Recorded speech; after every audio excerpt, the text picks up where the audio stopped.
આજે અમે ગરુડેશ્વર તાલુકાના માંડણ ગામે જે ગઈકાલે અહીંયા દીપડાએ જે હુમલો કર્યો હતો ને એક મહિલા મૃત્યુ પામ્યા હતા ને એક મહિલા આજે પણ સારવાર હેઠળ છે, ત્યારે એ પરિવારની અને જગ્યાની મુલાકાત માટે આવ્યા છે.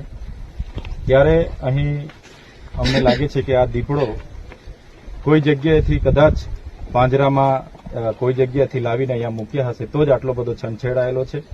અગાઉ 15 દિવસ પહેલા પણ બકરાઓ, ખેડૂતના બકરાઓ પર હુમલો કર્યો હતો અને બકરાઓને મારી નાખ્યા હતા એવું જાણવા મળ્યું છે. એટલે અવારનવાર હુમલા કરશે એવું અમને લાગી રહ્યું છે. એટલે અમે આજે મુલાકાત કરી છે. ગામ લોકોને પણ સાવચેતીના ભાગરૂપે અમે કીધું છે કે બાળકો પણ એકલ દોકલ કોઈ ફરે ના, ખેતી કામ માટે જનારાઓ પણ એકલ દોકલ કોઈ ફરે ના, અને જ્યાં સુધી આ દીપડો પાંજરામાં ના પુરાય ત્યાં સુધી ફોરેસ્ટ વિભાગના અધિકારીઓને પણ